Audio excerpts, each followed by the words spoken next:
Okay, so let's say we got a negative review. What do you think would be a good process to deal with this? I have my own, everybody has their own, but what I want to see what your take is because I'm sure you get lots of them being in the clothing category over Yeah. your years and and having the email software company. So what would you suggest or tips? So yeah, so whenever you get a negative review, like, just I wouldn't overreact because in the beginning when I first started selling and I got a bunch of negative reviews, I would get all emotional and all mad. I'm like, man, I wish this like, I wish I could punch this guy. Why did you write a review? It's not even true, right? So honestly, like, the best thing to do is you want to, it's in terms of like how I found it effective is I had to change the state of my mind. I'm just gonna be like, okay, it doesn't matter how wrong they are. I'm just gonna pretend that they are 100% right. So I'm just gonna cater to whatever they want.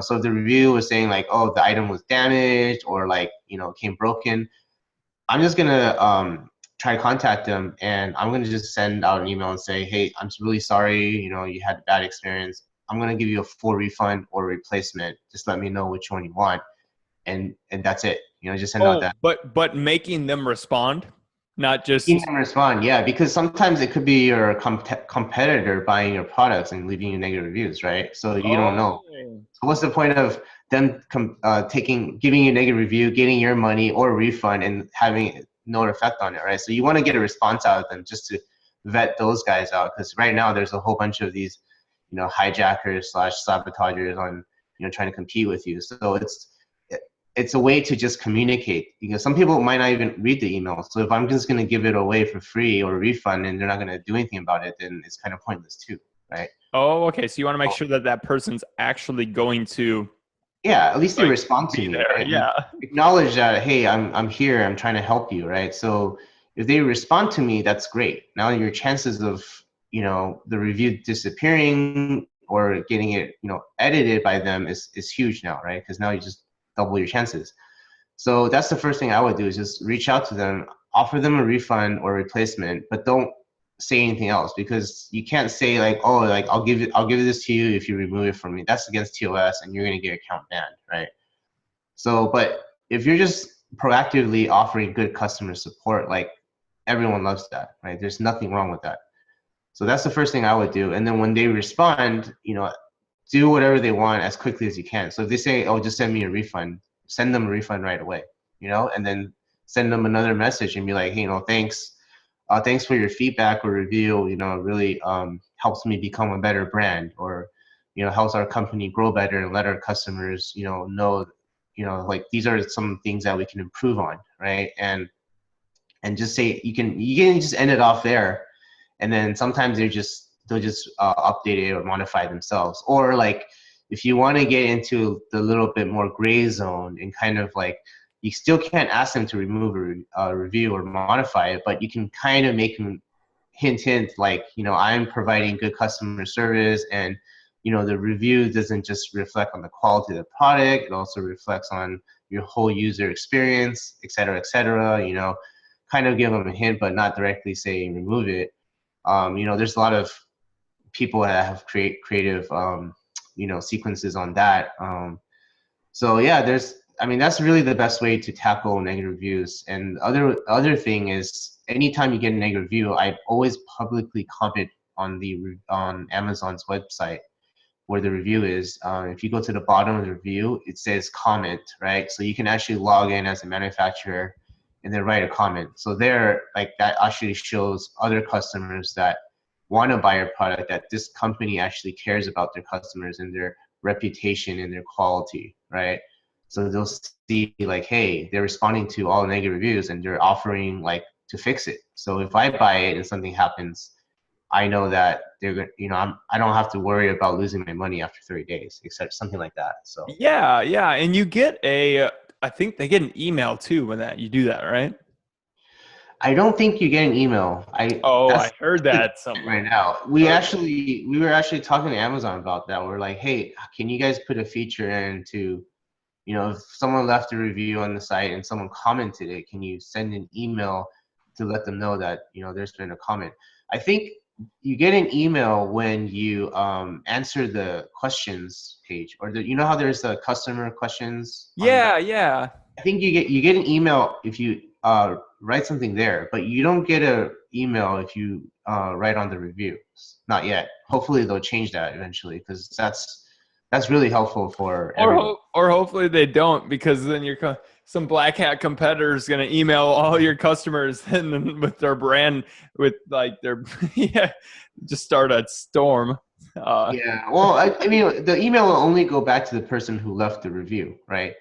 If you left a negative review and someone commented on it, then it'll just be like, hey, someone commented on your review, right? Then I know I can go back and read it. Because the problem with the commenting also is it doesn't help to respond to the person who left you the negative review, because they might not ever go back and read that review again, right? So it just forgets about it. You can't contact them, right?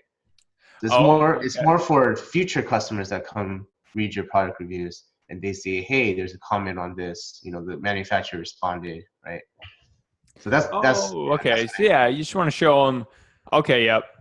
I see what you're saying. Okay.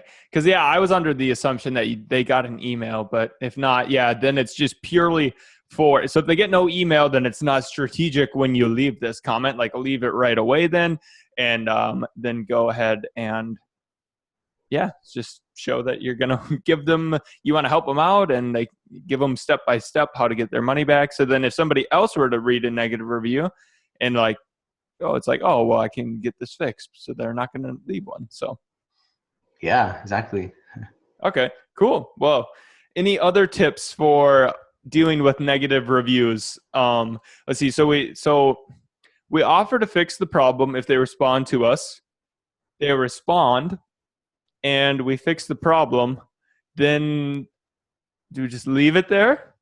Like, it's where I never know what to Yeah. say, because you don't want to go in for the ask after you've refunded, right? Because I think that's like, if you refund, they left negative review, you refund, and then it changes. I think that kind of looks a little shady on Amazon's side.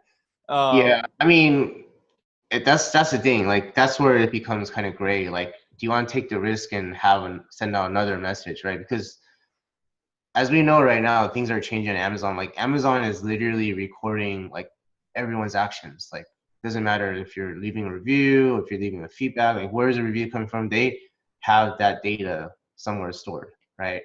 And with this whole review purge thing, they're looking at where's your review coming from? Is it coming from an email sequence? Is it coming from a guy you exchanged a review on Facebook?